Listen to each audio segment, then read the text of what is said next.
आता बातमी आहे बुलढाण्यातनं। बुलढाणा जिल्ह्यामध्ये केस गळतीच्या घटनेमुळे चिंता वाढली होती। या केस गळतीचं कारण आता समोर आलंय। बुलढाण्यामध्ये ज्या गावांमध्ये केस गळती सुरू आहे त्या भागात सेलेनियम धातूचं प्रमाण हे आश्चर्यकारकरित्या वाढल्याचा दावा केला जातोय।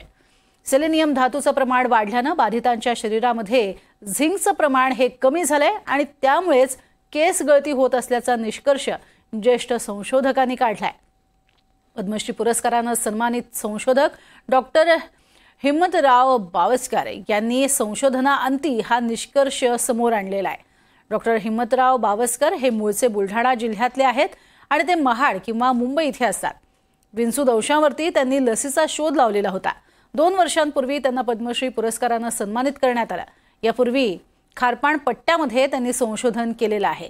बुलढाण्यातील केस गळतीच्या या प्रकारावरती त्यांनी आपलं हे निरीक्षण नोंदवलंय।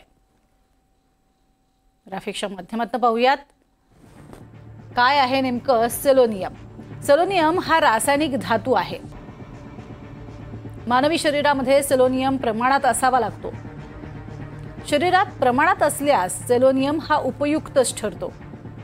सेलोनियम प्रमाणाबाहेर गेल्यास मात्र उलट्या, केसगळती, नखाचा रंग फिका पडणं असा त्रास होतो।